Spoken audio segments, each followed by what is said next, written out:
Hey everyone, it's Josh in editing. Just wanted to let y'all know that we do have some bonus content at the end of this episode, so stick around to hear us being silly and stupid. And in the meantime, enjoy our episode on Altin Goon's Gece and the perks of being a wallflower. Enjoy! Hello, everybody. Welcome to the podcast. The podcast you're listening to right now, what's it called? Oh, so glad you asked. What's it called, Josh? Tell me what it's called. I'll tell you real good. It's called One for the Other. It's a podcast where we are two people, and we listen to a record and a movie, and we give our opinions on it. So we did the listening and the watching part already. We did that over the week, and now we're gonna do the opinions part, the wrong opinions part. So, Yes. Lane, you chose the album for this week. What album were we listening to? Yes. So I picked a record that I've been listening to basically on repeat all fucking summer. It's such a hashtag summer vibe. It's the just kill me. Just shoot me in the face. Just kill me. It's the I think I have to now. I think it's mandated in our contract. They have to shoot me in the face if I ever say summer vibes with a hashtag preceding it. Uphold the contract. Fucking go on. I thought we were doing a bit. Whatever. Bit's over. Funny Bit's time is over. over. Funny time's over. This is serious. That was last week. No more ha-has. No more funny ha-has. This is serious cry time. So I picked the Turkish, Dutch, Indonesian based band. Okay, so their members are of Turkish, Indonesian, and Dutch descent, but they're actually based in Amsterdam. The band in question is called Altin Goon. I might be saying that wrong. Sorry. Spoilers. We're going to be saying a lot of things wrong because all of the song titles and the album title not in English, but it is English characters, so we can try and fail very badly. So the record is called Gece. And if you are listening right now and don't know how it's spelled, I want you to imagine in your head how you think that word might be spelled and Gece. like what sounds that would pronounce. Mm-hmm. Okay, so think. All right, it's spelled Gece. Yep. So that's the level we're working at.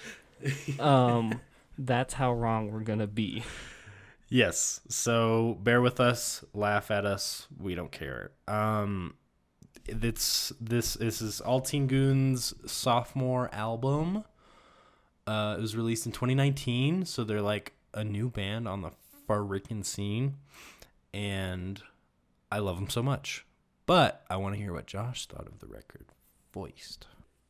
Yeah, this record came out of nowhere. Like you said, they were very new, and I actually didn't know it was so recent as 2019. But I really enjoyed the listening to this record. It's very groovy is the word I would use to describe it, which is a weird term. Like I feel like I think I wrote down groovy like 400 times while taking notes while listening to this record. It's like, it's so fucking groovy, man. I think if you like besides just the 80s or whatever, or the 70s, whatever decade you associate the term groovy with, I think this album kind of fits that, where you're dancing and you're grooving, and it, even with the term like within music of groove and all that, I think this album does a great job of creating groove and sticking to it, and not just like the one groove, but kind of doing different things with each track. Totally, brother. Yeah, I think you're totally right. Like, listening to this record, like, I gotta stop saying like, man. Fuck. It's so bad. But when you're listening to this record, you can't help but not move to it. At least me. I don't know. But it's that's just super accurate. It's just one of those things where it's so fucking groovy. There's so many different sounds that they utilize to make the grooves. There's Lots of hand percussion, lots of synths, really, really cool guitar leads, really interesting vocal melodies and how they contour. And it's really unique sounding, and it's really, it's out of the realm of Western music in terms of like tonality, but it sounds Western in a way in the sounds that they use and the instruments they use and how they use them, if that makes sense. Yeah, and actually, the different sounds they used was something that I noted for the album as a whole was the synthesizers and the more electronic aspects, which took me by surprise, I guess, just because my experience with psychedelia has mainly been stuff from like the 70s where we were still kind of figuring out how to use synthesizers, and they did a great job of using them, creating little melodies and stuff like that. So it really caught me off guard the first time I heard that. I was like, oh whoa, that's kind of weird. And then Yeah, it obviously continues as you get into the album, and I thought it worked really well with the overall sound. totally. And I guess I was reading up a little bit on this record and this band, and I guess they're classified as like a Turkish psychedelic folk band. A lot of these songs are traditional folk songs that Turkish people would, pass down through generations of people and, sing in different kinds of settings. So these guys took a lot of these folk songs, put a super, super cool psychedelic fucking disco ass twist to it. It's like disco and like garage rock and like 70s psychedelia. It's a mesh of a lot of my favorite things. Yeah, that works so good, so well. it works so well. And we talk a lot about like influences that we hear, and different things that we can kind of compare it to, on a specific track. On Latmam Derdimi is what I'm gonna go with on that one. The guitar of it sounded almost like Hendrix to me. Like I was definitely getting that feel, and I was like, okay, I can do this. Yeah, this is nice. Oh yeah. Oh yeah. And that's a fucking compliment to their guitar player. There's some stellar guitar playing all throughout the record. Like, oh my gosh. Like that one riff on the first track, Yolchu? Yolchu? Yeah, I don't know. I don't know. Maybe it's Gulchu. Pikachu? It really takes you by surprise because it immediately punches you in the face with this microtonality. Now, Josh, do you know what microtonality is? Or do you have a guess? Gosh, I've watched that one Adam Neely video where he talks about using two different keyboards to do microtones, but I want to take a guess. Okay. Okay. It's like it's using like notes and scales that have notes that exist kind of in between established like Western scales. That's exactly right. Oh shit. So when you think of the concept of Western tonality, we have major scales, we have minor scales, we have, all that shit. But basically, Western tonality consists of 12 tones. On a piano, it's all the white and the black keys starting from C. Those are all the Western tones.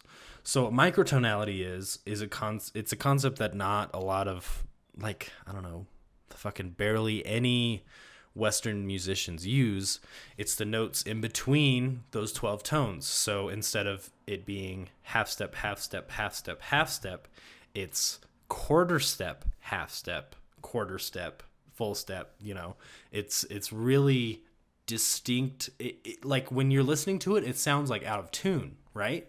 Because like our stupid European American ears don't experience it that much. So if you listen to it for the first time, you're like, what the fuck?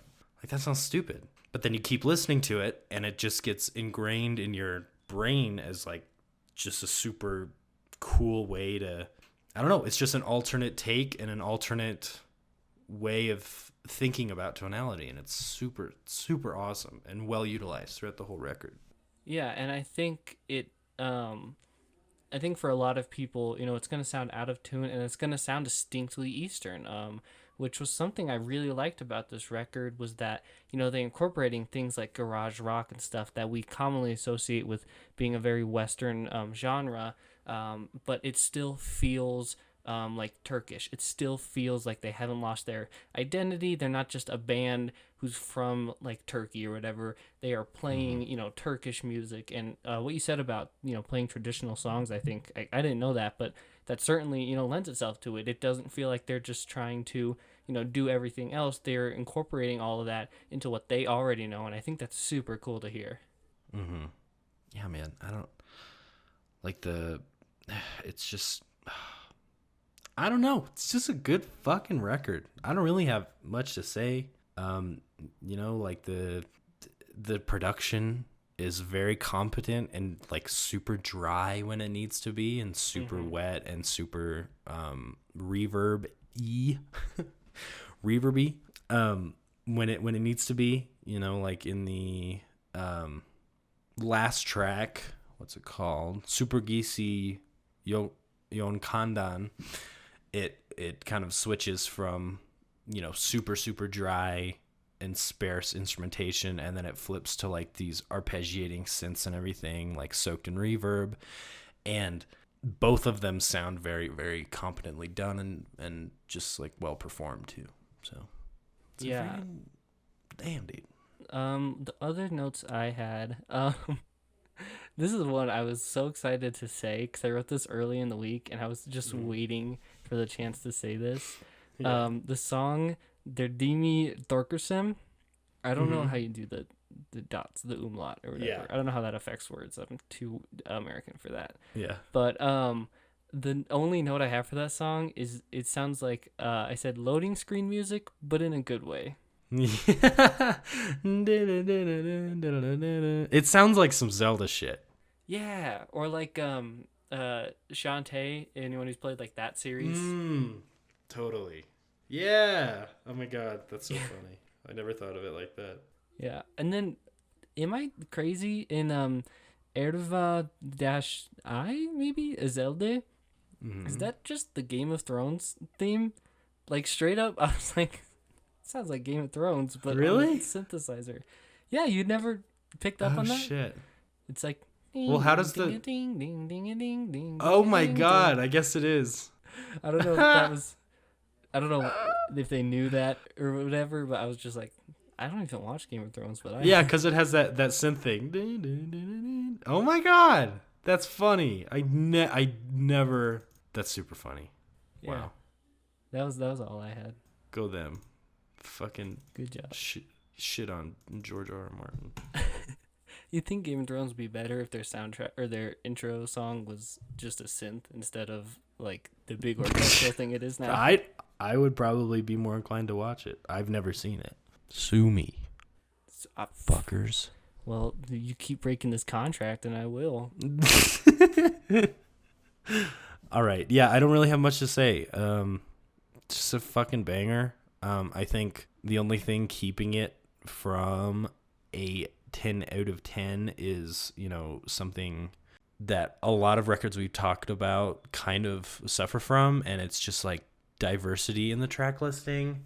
Or not even diversity, it's just like it all kind of blends together, you know? Yeah. It's hard to, but this record has a lot of unique ideas and a lot of unique, memorable moments that are super catchy and get stuck in my head all the time, but I probably couldn't tell you what song it's from off the Yeah, top of my head. I can definitely feel that. And just looking at this track list as a whole, there's some Mm-hmm. songs in here where I couldn't tell you what it sounds like just based off the Mm-hmm. name. And yeah, it could just be that we're stupid and American, and we're like, oh, it's in a different language, so I'm not gonna pay attention to the track listing. But it could also be, a lot of it sounds the same, but I don't know. I feel like it doesn't. Yeah, I think for me, well, here, since with you saying that, what would you give it out of 10? Obviously not a 10. Where are you gonna put it? I'm giving it a 9, just purely because of how much fun I have listening to this record. Yeah, I think that's fair. I think what's keeping me from a 10 is along with the lines of that, and I think part of it is kind of what I said about the loading screen music is that it's easy for this album to fade into the background for me. And I enjoyed it, but it was still kind of passive listening. I prefer the more active listening, and there's definitely a place for that passive listening, but for me, I prefer that stuff that's way more active and I can do more with. So I think I'm gonna go with an 8. I think I would be up there at a 9. But looking at this list, especially the last half of the album, there's just too much I don't recognize. Yeah, that's completely fair. I will not argue with you on that one. All right. Well, both high ratings. So where is this going in the list? In the list, I think it goes right below Johnny Cash. Ooh, above Splendor and Misery? I think so, dude. What about just one below that, right above Mudhoney? Right above. Yeah. Okay. Well, we can compromise with that. I'm cool with that. Just because I think Splendor and Misery has those more active moments. Yeah, totally. Like it's hard to compare the two because they are two completely different experiences. Like you're not jamming to Splendor and Misery, but you are like actively. You're literally trying to solve a puzzle in one of the fucking songs. Like yeah. So that I think it gets points for that. And you know, this record is more of just like it's more comparable to Lianne La Havas's record or Malchat Dama's record where it's just super fucking vibey and fun. Yeah. I mean you could even compare it to oh shit, I did this backwards. Shit. I just moved things in the wrong direction. I think you could even kind of compare it a little bit to A Love Supreme with how it's something you'd kind of put on to listen to more than to like rock out to. Totally. So Joshua had the responsibility of picking the movie this week. What'd you pick? 1 second. I gotta move a shit ton. And I already fucked up. I put Mudhoney at the top of the second one and started moving everything down. Oh, and shit. Didn't realize until I got to the bottom that I was doing it the wrong way. That's funny. All right. Okay. That's a good enough approximation. The movie I picked out, if you remember, was based on a tweet that I saw on Instagram, which was the idea that it was Perks of Being a Wallflower, the 2012 film based off of the book of the same name. And the tweet was that Perks of Being a Wallflower is Joker for awkward indie kids. And then they replied to that saying, I'm getting death threats from Neutral Milk Hotel stands. Which is still a very funny tweet. Yes. But yeah, this is a coming of age film about a kid dealing with high school, which I thought before we get to anything, when I was editing last week's podcast and I said we're going to watch this movie, you said, even though neither of us had seen it, you're like, we dealt with enough of this in high school. And I was watching that and I was like a little too on point with that. But yeah, what were your thinky thoughts? So my thoughts that came from my brain is that this movie is terrible and I hate it a lot. Oh man, there's so much that I just do not like. It's just so cookie cutter high school movie. Like they're literally like knocking books out of people's hands. And like, so you know when I was talking about the high school scenes in Moonlight, and I thought that they were bad.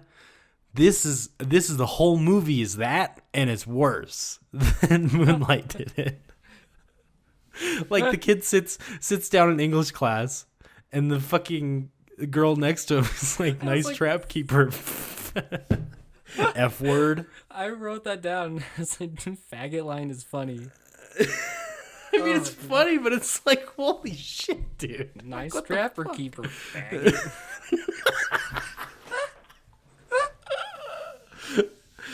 What does she call him the second time? I forget. I think it's a. Oh shit, I can't remember. Oh God, that's so. It was so funny though. This movie is surprisingly funny. It's a really, it's a drama and it's super dramatic and all, but there's some Hmm. really funny moments in this movie. Okay, so I will. I'm gonna get. I'm just gonna list off the things that I actually liked in this movie. Ezra Miller's performance was really enjoyable, and he played the character pretty well. I feel like he's kind of typecast for the overtly gay man because you're overtly gay high school friend. And yeah, that's it. I think he is the only good thing in this movie. Really, that's funny. Yeah, I enjoyed this movie a lot. I figured you would. really. I watched it and I was like, ooh, I really like that, but I don't know about Yeah. that. It's very dramatic. It's almost like a. You remember Mom Jeans? It's Mm-hmm. like a Mom Jeans album in a film. So Yep. Yeah, I think that's a perfect comparison. there's so It's much, like it's so indie. The compare using it for awkward indie kids, I think, is the perfect. Like yeah. that is the audience. I mean, just the intro. Watch the first 60 seconds of this movie, and it's Yeah, like we seriously. got a You're like, typewriter, yeah. and it's You're like, okay, I get it. I immediately know what this is gonna be like. yeah. Oh man. So Ah, I just noticed a funny thing in writing the notes while watching this movie. I just noticed that the entirety of my notes for Gece is equivalent to the first 45 minutes of Wallflower in terms of content. I was just so angry.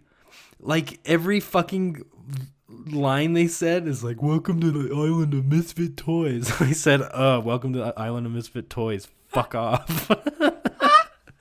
And then I was like, "You know the Smiths, but not fucking David Bowie. Fuck you." Like they're trying to yeah. figure out the miraculous fucking tunnel song. Oh, what's the tunnel song? I can't find it. It's like it's fucking David Bowie, dude. Are you That kidding did me? bug me. That he was like, I can't find the song, and I was like, it's David Bowie. He's And a rock he star. puts the shags. He puts the fucking shags on a mixtape for his fucking wannabe girlfriend Emma Watson. Oh, please fuck me, Emma Watson, please. Oh my god, I want to have sex with you so bad, but you're dating a bad guy. Why would you date me? I'm such a good guy. I treat you so right, man. Ugh. Oh God. Okay, let's talk about that a little bit. The main character and his like struggles and stuff. Yes. So Yes. along with that tweet, compared it to the Joker, which I thought was kind of accurate. I've heard the Joker movie is actually bad, where everyone's just a dick for no reason. Yeah. And there is a bit of that in this movie where people are just dicks for no reason. But I thought the overall kind of message and idea of this, which is overtly said at the end, where Mm-hmm. she's like, you can't just like give everyone else everything and call that love or whatever. And the idea of like Yeah. self love is very important in creating healthy relationships and all that. And like, Mm-hmm. it's not that, oh, she wouldn't date him because he's a nice guy. It's that he didn't love himself and he was just pining after her. And like she said, I don't want to be someone's crush. I want to like be in a relationship. So I thought like that was really cool, but I think a lot of people would probably walk out of this movie, especially like kids in high school, would walk out of this Mm-hmm. movie and be like, "Oh, everyone hates me like that too. I'm just so Yeah. I'm damaged." Mm-hmm. I think So that's what rubbed me the wrong way is that it's targeted to that person. And like we were those people in high school. Like we oh were yeah, fucking losers in high school. So if we saw this movie in high school, we'd fucking walk out of the theater and exactly, we'd be like, "Oh my gosh, it's so you treat it like gospel. It's yeah. terrible." And you treat it like gospel, but you miss the point. It's not that Exactly. you'd walk out of it and you'd be like, oh man, people just don't get me, or like I Yeah. don't even fit in with the misfits or whatever. And it's like that's not what you're trying to walk away with. And yeah, Mhm. the targeting towards high schoolers was a bit weird there. I don't know, man. I think it seemed pandering to me. It seemed really, like rich white kids, their problems are not interesting or captivating. They might be relatable, but they're not interesting. Hmm. Do you see the distinction I'm making here? Yeah, no, I see what you're saying, and it is, there. If you put it in the grand scheme of things, it's like this is really. I mean, there are some Heady things that are. I mean, there's some certainly heavy shit. There's some heavy shit, but it's like but all in yeah, all, it's like get the fuck over it. We all go through this shit, you know? yeah, and it's like I think if you were to take these characters and go 10 years, even 5 years into the future, and have them like reflect about that year where you guys spent together, I think a lot of this that is shown in the movie wouldn't necessarily come up. I think Totally. the idea of like, I found my friends, and like, I kind of learned how to self-love, and I was able to deal with my friend's suicide, what happened with my aunt a bit more, like that would come up, but stuff like the girl was dating another guy probably wouldn't come up. I feel like they just put too much time into that because it is relatable and it's something that everyone goes through, but they did it in a really uninteresting, bland way. I think this would be a great book because you have the insight into the character's mind and his writings or whatever. They would definitely come off less as, exposition dumps where he's just explaining what has happened, and more as characterizing this character, knowing what this character is thinking. It's more of a stream of consciousness thing. I don't think this movie had to be made at all. That's interesting. I think the book would be perfectly serviceable, if not really good, because it's just an idea like Catcher in the Rye. Like, you would not make that a movie. And I know people have tried to make it a movie, and it sucks. No one remembers the fucking Catcher in the Rye movie. They remember the book. But just because this is a relatable high school story, kids take this as like a nostalgic experience, or they're watching it now and they're in high school and they're like, oh, I'm going through that. And it's just not necessary. Just read the fucking book. It's probably a more profound experience.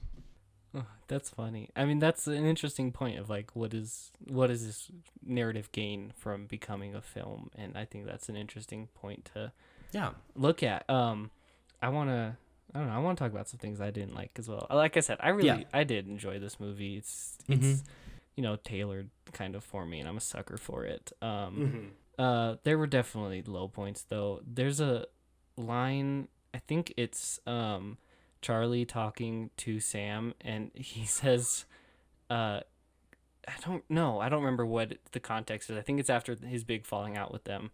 And he says, like, can we be friends again? And I was like, is this elementary school? Can we not? Can we be friends again? Never, ever sounds good or dramatic or emotional.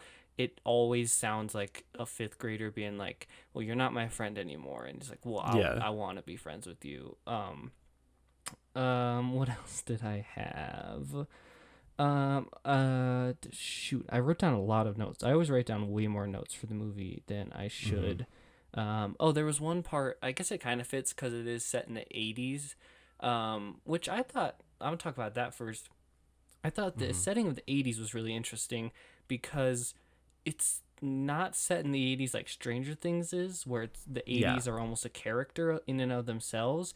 It's more of just a backdrop, and you can figure it out pretty easily with like, they're on the radio and they listen to cassettes and they have the big block phones, but it's not a big thing. It's not like the 70s to Mindhunter. It's not like the 80s to Stranger Things. But there's a part where Charlie's talking to fucking his fake girlfriend and her friend. I forgot their names.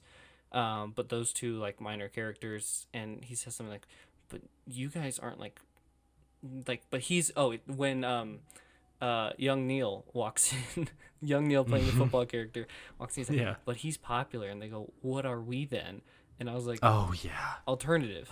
You're alternative. That's what you are. Like, I get that term wasn't super popular in the 80s, but like that's what you are. It's But a they simple said answer. they said Mary whatever.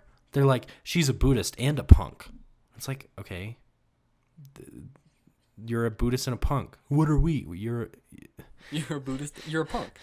You're a That's what you punk. are. You're a punk. You're all punk. Whatever. Yeah. Like, And sorry. then when I figured out that it was Bowie, because I didn't recognize it at first, I haven't listened to too much of him, but I said I expected more than Bowie, but I'm not necessarily upset.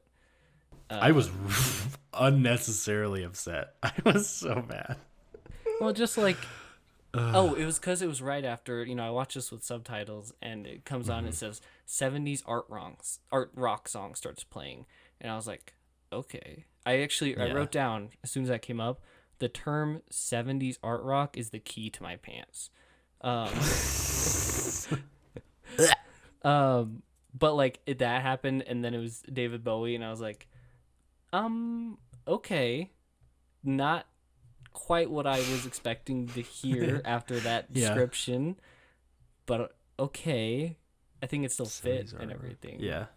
I think in because the subtitle said something different for me. I think it said like soft rock or something. Like soft rock started playing.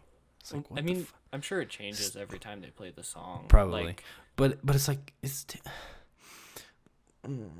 you could just say "Heroes" by David Bowie starts playing. yeah, I don't know. Like, you But can say that. I think most people are gonna know "Heroes" by David Bowie. I've never even consciously listened to that song, and I knew it was "Heroes" by David Bowie. Yeah. So it's not really a ooh, what is this song? You're not gonna get the audience doing that, especially in 2012. Come on now. Yeah, exactly. Well, I think the only people who are gonna do that are the kids who went and saw this movie when it came out. Who didn't know who the fuck David Bowie was, or who the Smiths are, or who the Shags are. Yeah. But with that, I want to talk about some things I did like. So, remember how Green Room was really accurate to like punk with a lot of the stuff? Mm-hmm. I thought this did it better for an overall alternative culture, or not did it better, but did it similarly, where you could tell they had like kind of looked into what what a lot of people in that subculture kind of do, and what things they enjoy. I mean, the Smiths and David Bowie are very surface level, but stuff like going to see Rocky Horror and the big production that goes into that, I thought, oh, that was really cool, and that it's such a prominent thing. And like the idea of bonding with your English teacher. I know it's kind of cliche, but it's also a really common thing. Like a lot of people who are alternative do kind of bond with that and really enjoy being with their English teachers. I think that was it. But yeah, just like I thought it was neat. I thought it was not a bad depiction of alternative culture, and like what that's like, and how it's not like just the losers club or to popular kids, but this like middle ground. Hello. Am I muted? I was muted that whole time. Whoops. Good thing you were talking. I think you're definitely right to a certain degree. I think my some of my favorite parts were definitely the Rocky Horror Picture Show production, just because of how it seemed really important to them, and it's really is important to that subculture. But I think a lot of the other stuff where they're talking about the Smiths and they're listening to Sonic Youth in the car, and they're like, Patrick like turns it up or whatever, and he's like, "Oh, it's rock and roll. I can't stop the." And it's like, it's Sonic Youth. It's not really.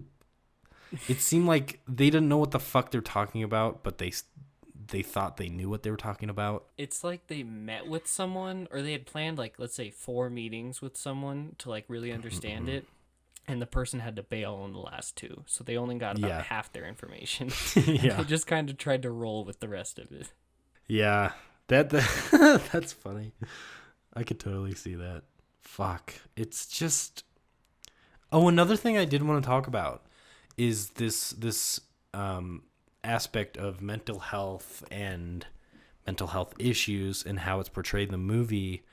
I think The one thing that could have saved this movie for me is if they played that up a lot. They played up the anxiety of Charlie a lot. They played up, the schizophrenic tendencies he has, make it interesting visually. Use certain visual. I know they do it at the end, and it's like they blew their load all over the place, and it didn't look very good or sound very good. But I think if they used it more prominently, when he's at the fucking football game, like, why would a kid like that be at a high school football game in the first place? I don't fucking know. But like, he's at a football game and he's like, obviously stressed out and fucking really socially anxious. I think you could totally upplay that, like make the crowd sound louder, make it feel suffocating, make it feel something, make it more sympathetic to what he goes through on a day-to-day basis.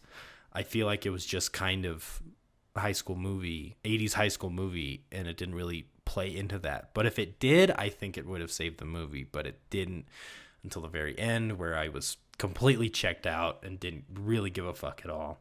Yeah. I think that's fair. Like, I think the approach to mental health was tasteful, at least, It was tasteful, yeah, definitely. It wasn't like 13 Reasons Why bad. No, but yeah, they definitely could have done more with it in scenes. It very much felt almost scripted, of like, this is when it kicks in and this is when it doesn't. It didn't feel very natural. So I could definitely see them using it more and incorporating it a bit more with all that. Last thing I want to talk about, I know we've been talking about this movie a lot. Before we move on and we can rate this, was something that's like prevalent in movies, and they used it in this, but it's how filmmakers use two people like making out to show the interest in a relationship. What I mean by that is like the idea of like kissing back, which is something we all experience, but it's very difficult to show that, I think, on film, because it's very much a, how you feel and what your lips are feeling and all that. So I noticed it mostly at the end when him and Emma Watson do finally like really make out, and you can see that they are both like into it and both like kissing each other. So I don't know, I thought that was interesting, and I think that's an interesting technique to use. Like I said, I didn't really notice it earlier, so I think you could see it a little bit when Mary Elizabeth, that's her name, is like making out with him, and he's like kind of into it, but he's also not super kissing back. He's just like getting kissed. Yeah. I don't know. Did you have any thoughts on that at all? Were you too checked out? I think it's just one of those things where it's so cliche. It's just like showing kissing as a form of, love or self-expression or whatever the fuck. I feel like there's more interesting ways to tackle that, and more interesting ways to show the love between two characters without, just watching hot people kiss each other, All right. Seems a little whatever.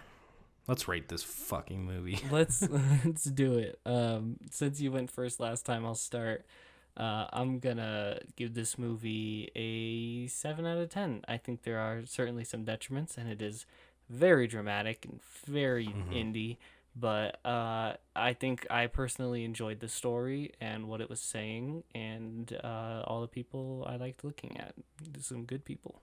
I will agree with that. Everyone in this movie is really pretty, especially Ezra Miller. He's a pretty boy. He do be pretty, and the kid even looks a little bit like the main character from Love, Simon. So. Oh, deep cut. A deep cut. I bought that movie at Target. It's a deep cut, dude. Yeah, I'm gonna give this movie a 2 out of 10. It wasn't for me, and it seemed pandering to my past self, and I didn't like my past self, so maybe that's why. I don't know. I'm not gonna read into it. I just didn't like watching it. 2 out of 10. There you go. And yeah, I mean, like we said, with Monty Python, if you liked Monty Python, you'll like that movie. If you like dramatic stuff, if you like alternative stuff, if you don't mind going back See, to that's high the school. thing. But it's like if you Yeah, don't mind okay. it in a high school sense, not in a Yeah. like adult sense, in a college sense. But if you don't mind it, and if you don't mind that kind of cliche high school friends, Mm-hmm. you'll enjoy it. Yeah. Yeah. All right. All right. Where's it go on the list? Um. um. I would put this probably just above Swiss Army Man. Oh my god. Are you fucking crazy, man? This goes above Green Room No. or above Zodiac. Yeah. Okay. That's as far as I'm willing to go. I'll put it above Zodiac. Okay. It's not as fucking good. It's not better than fucking Goodfellas. Are you kidding me? Just the fact that it's that low pains my insides. I feel like Zodiac is the line of like enjoyed the movie but had problems with it for me, excluding Life of Brian. Like Yeah. enjoyed the movie Well, but I the mean, movie had problems. fucking Blue is the Warmest Color is that fucking high, so fuck. You fucking put it there. I know, and it's because you rated it so high. And we put Life of Brian. I like it that they're right next to each other. The two contentious ones. Yeah. So yeah, above Zodiac. That's All right. We'll as put it far as I'm above willing to go. Zodiac, right below Goodfellas. Close margin. I swear to God, Mwah. it hurts my bones.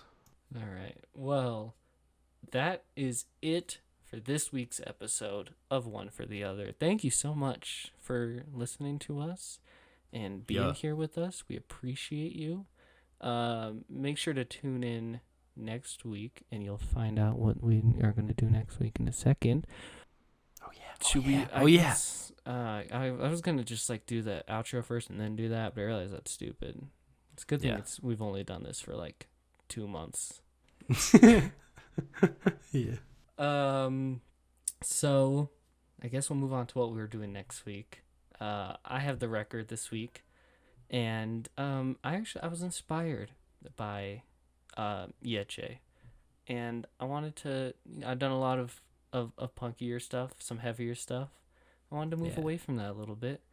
And the electronic aspects made me think of this band. Not that they sounded similar, but just the aspects of it. So we are going to listen to an album I know I've talked to you about. So if you've listened to it, let me know and I'll pick a different one. But we're going to listen to Joy Wave's album Content. I have not listened to that. Yes. This is Joy of Content came out 2017. It was their most recent release until recently. They put out Possession. It's I think they're best described as indie-tronica. So Yeah. yeah. That sounds right. Cool, man. Well, I have the movie this week, and I don't really have an interesting backstory. I was just looking through my Netflix like watch again, and this movie popped up, and I always forget about it. It's such a hidden fucking gem with a lot of super super killer actors. I'm just picking something that I really like again, and I don't really give a fuck. We're gonna be watching Meyerowitz Stories New and Selected, directed by Noah Baumbach. Okay. He released it in like 2015, 2016. It's a really, really great meditation on dysfunctional families and how dysfunctional families function. And it's one of the most relatable things I've ever seen. It's one of the most well-acted things I've ever seen. Fucking Adam Sandler's in it, and he does really good. That's funny. So, yeah. I was gonna make an Uncut Gems joke. You said it was a hidden gem. I was gonna say, is it cut? Oh, it is uncut, boy. It's uncut. It's uncut, boy. Does that mean I'm gonna have a heart attack? The movie's like 5 hours long. It's uncut. They didn't cut anything. They didn't edit it. You can hear them yell action and cut, and it's all the takes back to back. Yeah. So yeah, I think we'll really enjoy that.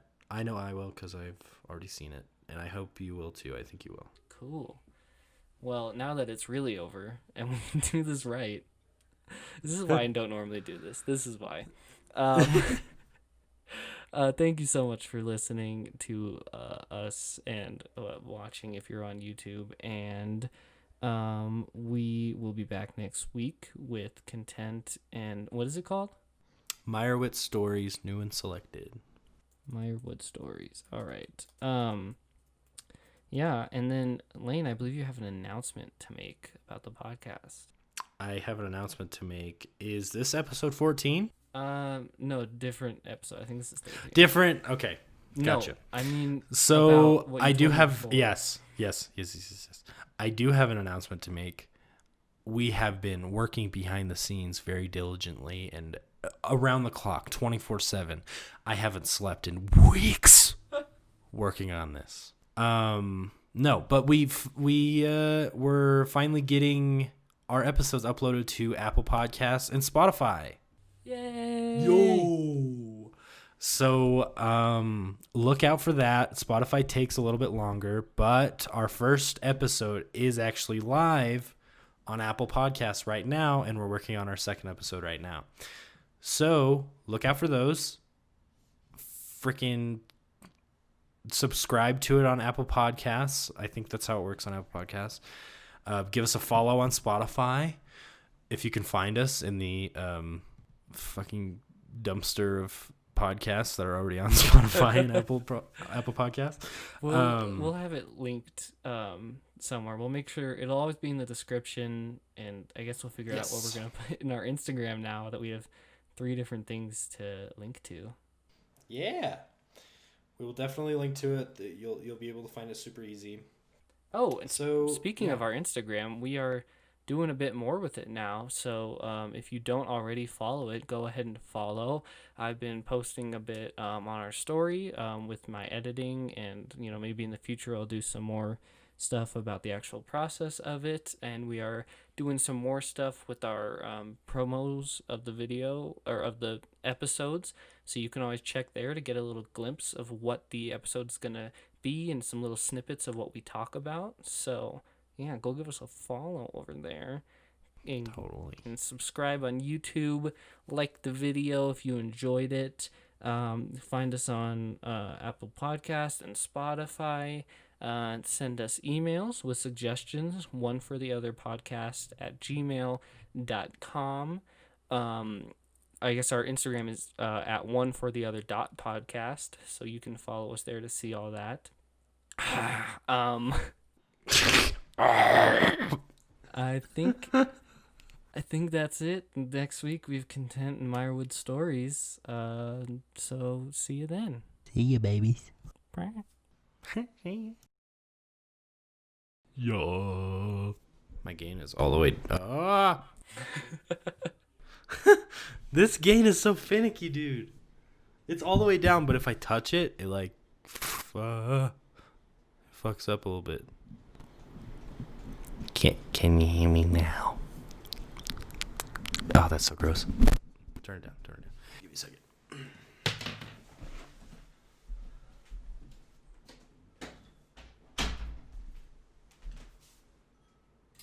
Hey guys, how's it going? Just wanted to let you know I love you. Oh shit, he's back. Run. We are professionals. We record and then we fix everything. This is how you get bonus content. Is us doing stuff before we're ready. Yes, you're right. It's a formula. Scientific formula. Scientifically made in a lab. A lab? Which one? Why do I have lines? Get the lines off. What the fuck? What lines? On my fucking picture of Wallflower. Why is it Get only him out that of one? there. Get him out of there. Oh, what the fuck? Oh, it's Gece. Okay, this is No, good. it's Yeje. Yeje. I'm glad we're gonna try Gece. to pronounce these. Yeje. Gece. Yeje. Okay. Yeje. Yeje. Yeje. Yeje. Who the frick? Sounds French. a little bit. Sounds France. Is this France music? Get this French shit out of here. Sound like Cartman. You're Cartman, I'm not Cartman. motherfucker. You guys and guys. Yep, same voice. I don't know what you're talking about. What is a Cartman? You know what I'm talking about. You know what the fuck I'm talking about, boy. Don't try to bullshit me. Don't try to bullshit a bullshitter, fucker. Why is my calculator open? Ezra Miller. That sounds really familiar. Who's this guy? He was Flash. Well, I thought he was in something a little better. Well, he's become like a darling to like Tumblr girls. Yeah, he's a cutie. Is that Patrick? Is that who that is? Yeah. Shit, I should know that. He's cute. Yeah. Oh shit, there's a feature on this album. A feature? Gece Baglari and Asik Soumani. Asik Soumani. If you pull it up on Spoofy, second. Oh, yeah. On this second to last one. The interlude? What the fuck? Really? Okay, here's a gripe. So, in the Notes Voice app gripe. Mm-hmm. on my computer, Yeah. right, there's like the menu for the different like folders you can put notes in. Mm-hmm. And I just have school and not school. Yeah. And so you can expand or collapse it. And usually I have it like taking up half the screen or something. I don't know why, but I have it set like that. And when you open when you expand it, it opens, and you're like, okay, that makes sense. And then when you collapse it, instead of it going back to where it was, it just fills everything to how big it was when you open the folders.